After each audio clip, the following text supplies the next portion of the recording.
In the world of fine dining, there's no one quite like Gaggan Anand. He is arguably the world's most famous Indian chef, with a rebellious and unique approach to cooking that has made him a gastronomic rock star.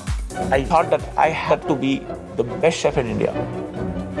People thought I was mad. His Bangkok restaurant was a pilgrimage site for international foodies. Until it all came to a grinding halt when the COVID-19 pandemic brought the culinary world to its knees. In COVID, a lot of our confidence was shattered. But he's ready to make a comeback, and he's just as outspoken about everything, including his contempt for the Michelin guide. It's pure racism. It's 100% racist attitude towards the cuisine. Here's Gaggan Anand, raw and raring to cook on Talking Post.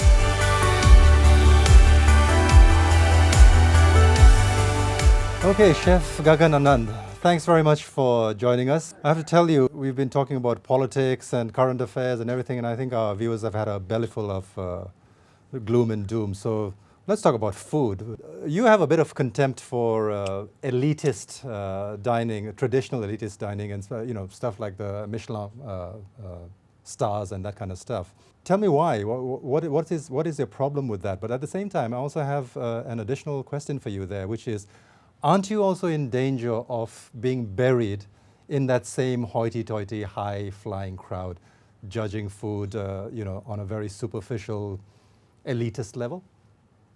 My success came with awards. So if 50 Best was not there, nobody would have known us. But my problem especially with Michelin, which I'm very vocal, I spoke about this in New York Times too. I'm not changing from there, is one, I've never found an Indian inspector there. Okay. Now, my question is, even if the inspector has spent 5 years in India or is from British or has an Indian wife, these are the inspectors that I've met, they will never understand the difference between a hing and hing in a kachori, or which you will understand, or Yes. hing in a fried stew and hing in a cauliflower stew. They will never understand. They were not born in India. You cannot connect. How can a French Michelin guide judge Indian cuisine without even having an Indian inspector?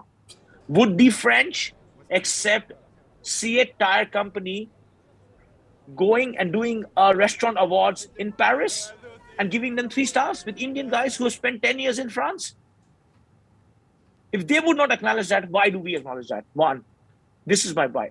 This is why I do not accept Michelin as a restaurant guide. It's not that I don't need them. It's just the whole ideology and the way they look down to us. It's pure racism. It's 100% racist attitude towards the cuisine. I have to agree with you there, and I'm glad there is someone like you who's high profile enough to point this out to the rest of the world. Where are you now? You're in New York. What are you doing there? And how come you're not busy with your restaurant in Bangkok and this new pop-up you're supposed to be opening in Singapore? In April, when I think the 3rd lockdown or 4th lockdown, I don't know which lockdown was it, but the 3rd lockdown, it just forced me to this very handicapped position where I could not run and operate anymore in Thailand. And I think it doesn't make sense for me to go back and start until the country is ready with tourism. As a chef, as a restaurateur, I don't think so. I can start back my restaurant immediately in next, let's say, 6 months. I don't think so. I can't see that future. That is what answers one part of the question. Second part, New York. Literally, I came here for vaccine because we had no vaccine in our country. Have you got vaccinated? I have 4 vaccines. So I've got 2 Chinese and 2 American. If you tell me to take 2 more, I'll take 6. So no worries. Come to Hong Kong. We eat. Come to Hong Yeah, Kong. come to Hong Kong. We have vaccination, and maybe you can open a restaurant here. Actually, I've had so many quarantines that I don't want to take any more quarantine. So I'll only be in a country where I can't take a quarantine. Okay. And that's why from New York, I thought, okay, my team is sitting jobless. I'm paying them. Some have left. So how about taking them all to Singapore?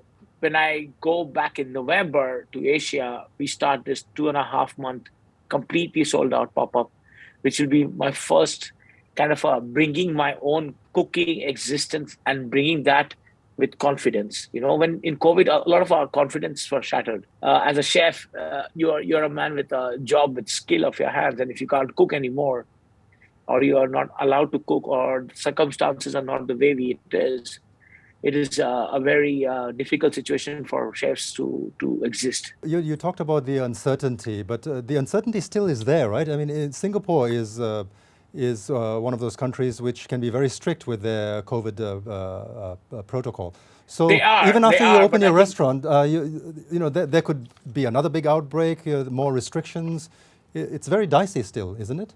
I think what everybody's learning one from Europe and America is that they have to live with COVID. You have to start cooking and eating and socializing with these conditions. So what is the era of new fine dining? One, it's domestic. Two, it's an era of fine dining where you can't have a 4-hour meal. You can't socialize for 4 hours. Even if you go out, you can't socialize with 6 people or 8 people or 10 people. It's just 2 of you. So fine dining will always be a very difficult situation. And each country, each chef has to come up with ideas how to exploit it. If you don't have music, what are the ways that you can entertain people? If you don't have certain ways of eating, like a beauty of a table was white tablecloth, a nice candle, and flowers. Today, we add up something called hand sanitizer. So where's the beauty of a restaurant? Yeah, your food smells of alcohol. Adaption. So how do you improvise from there? And I think that is very challenging, and it makes our job more tougher. As I said, when COVID started, the most difficult thing was we were taught for last 20 years how to cook, how to measure, but we were never told how to put salt with gloves. I've never touched a grain of salt with gloves, and I don't measure my salt. I think I always try to kind of be very arrogant that I know exactly how much salt to put, and I never measure it, and it was always perfect. And I had that advantage, and now you have to put salt with gloves, and your salt is not balanced because you can't feel the salt. It's that these are the few things that you learn and adapt, and I think that is how it is. Do you also, have you also considered what about customers, the customer base? Because COVID has taught people austerity. You talked about home cooking, so COVID has taught people to eat at home more. So what are the chances now of people still coming out and splurging $400 on a meal in some very fine dining establishment? Is there a future there? In New York, you spend $800. Is that why you're there? No, that's the only curse of being in New York. I mean, you can't have a meal less than $100. That's it. Anything you eat is $100. So I think fine dining will become very expensive. What I've learned from another thing is that it is a very expensive affair. Cooking will become more sustainable because people can't afford everyday expensive meal. Not everybody in the society is, and it should not be. It's very unhealthy to eat out every day. It's very unhealthy. So I think the connection with cooking is a human connection. Connection to cook is very human. And fine dining or any restaurant was supposed to be a social gathering. It was a weekend affair. It has become a daily affair. It was something special. I remember my fine dining. We didn't call it fine dining. We said, okay, on your birthday, we eat out. On mom's birthday, we eat out. On our parents' anniversary, we eat out. Today, every day we eat out. So it's not special anymore. And that's the only positive thing I think about COVID is that eating out has become special again. During the pandemic, a lot of what we had here, and this was a trend around the world, which is delivery, food being delivered home. Can you do that with fine dining? Can you do that with Gaggan Anand's, food creations? I did not do it. I did not. That's why my restaurant is closed. I chose to rather die. Why? I mean, I believe that I have a certain kind of art in cooking and experience.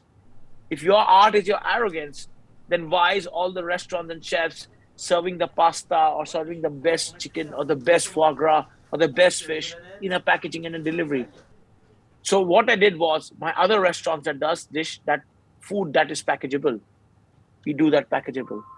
But I would never ever cook Gaggan food, which is a 25 course or 20 course menu, and package it or send it out, because I think that is against my philosophy of my art. I rather die than doing what I don't like to do. You're originally from Calcutta, right? Yes, sir. So I'm from Darjeeling, West Bengal, the same state. I grew up there. So I'm Oh very, wow. yeah, Queen of the Hills. Yeah, awesome. Okay. Have you Yeah, been I there, by the love way? Darjeeling. You have been there. I have been there. I have been to Kalimpong. I've been to most of the places. I love tea, so I studied tea there, and I know some people there. Okay, great. Then kindred So spirits. So what I want to yes. ask is, so I grew up with Indian food. For me, street food, the best street food in the world for me is Indian street food. And that's what I eat when I go into a restaurant and I look for Indian food. Yours is very different.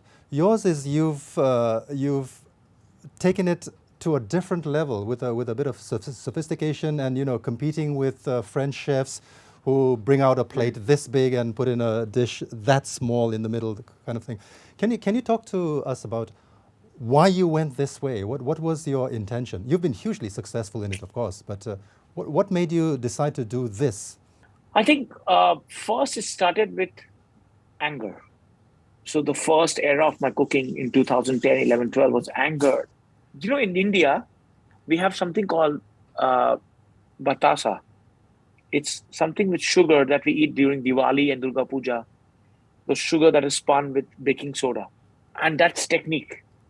But it's a very home technique, like jaggery or gur. But if you do that, and if we market it the French way and we package it like a Japanese, it's the best sugar in the world. But who cares in India? We're so domesticated like China. We don't care. We don't even care that its value could be 25 times if it is marketed well or packaged well. We don't care. The problem was same with my cuisine and your cuisine. Was our cuisine was never marketed well and never packaged well. I am not changing the fate of a cauliflower and not putting a rosemary. I'm still using a cumin. My applications are same. My analogy is same, and my mouth is same. The only thing is, I am marketing it better, and I'm packaging it better. Once I achieve that I prove my point that I exist as an Indian in the platter of world map of fine dining, then was this aggression that came to nirvana, that I need to go to this journey and discover and self-discover and re-understand and re-establish my connection with cooking. And in that, I grew up in awards and ranking, and then I achieved my top. But then I got my self-criticism because people thought it was a fluke. People thought that it was just a fluke. It was just that, how can this be that Indian restaurant in Thailand can be the best restaurant in Asia and I'm on the top in the world? So I had to prove people again and again, and I only used innovation and my personality in cooking to prove that point further for a few years. Words means more than weapons. And my weapon in cooking was my food. I kept people quiet with my food again and again and again. And that's the reason why I am so vocal about me coming back after COVID is I have not come back to prove a point that who's the god or who's the legend or I'm the king. I want to come back because I want to connect myself to cooking. I miss it. It's my concert. It's my symphony. It's my religion. And it's frustrating that I can't cook. I noticed you talked some time back about how you have to be on your toes constantly because so many of the people who come to dine at your establishments are not there to taste the food. They're there to judge you and to see whether you're as good as they say you are. Oh, right? you read me so well. That must be a stressful way of carrying on every day, where people are literally waiting for you to fail sometimes. No, it's just that I think fame is cancerous. If you get too much of it, you die. The analogy is that everybody who comes to the restaurant, they come not because of the food. They come because of fame. They come to checklist, and they come to judge you. That's how I take it. That's the challenge I take it, because that's fun. And that's exactly we do. We transform people from this extremely stressful digital financial capitalist world and put them back to life with food. This was what I was doing efficiently. That's my art. And that's why I think it's even going to be more fun after COVID, because our art, that whatever we could not do, a few days back, Adele launched her new song, and everybody was like, "The Queen is back," and everybody loved it. Why they loved it? Because it was not digital. It was not on a computer. They loved it because it was pure music. And my girlfriend, she's a singer and a musician. I said, you'll just see how much music will improve, how much art will improve in COVID, because all these people who were just doing concerts and tours and world trips and this suddenly had to stop and rethink about art. And we did the same with food. So Gaggan is going to come back just like Adele with all this repressed cooking that he's Oh, been hiding and suppressing all this time. He's going to come out and 100%. explode. Yeah. When can Yeah, we see exactly. that? When can we see that? Oh, well, it's exactly like Adele sang about her divorce. I'm going to cook with about my divorce. No, I think it's about we did a lot of things in COVID. We got, let's say, 7 months of trial and error. I changed 6 menus, complete 6 menus. We did 4Ds, that means 4 senses come into one dish with sight, everything. We did so much programming.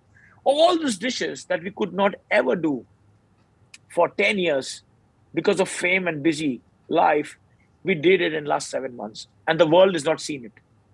So we have all this that we've done, all the R&D, all the research, and that's what I'm going to use it, because this is my new evolution. So I've evolved from what I did. I took COVID as my new management PhD.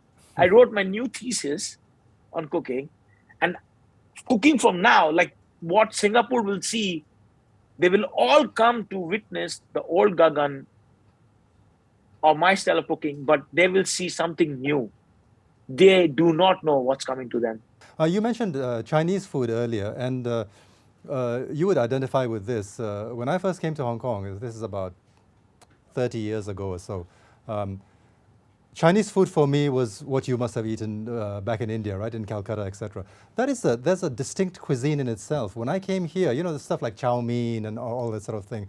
When you come here and eat authentic southern Chinese food, Cantonese food, etc., your taste buds are, is this Chinese food? Because I'm used to something else. It's a completely different flavor. So there is a cultural difference also in the way different kinds of cuisine are cooked, which can be vastly different from the original source, but also still very good in itself, right? And a culture in itself.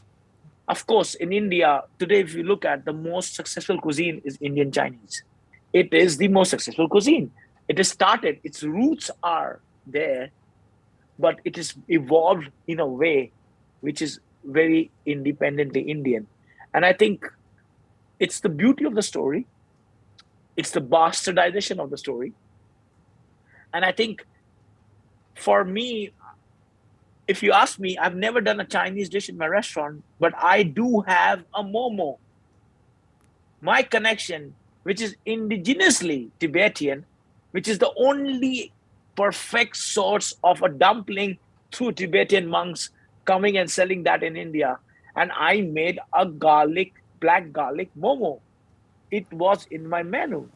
And momo is more Indian than Chinese because it was evolved and developed in India.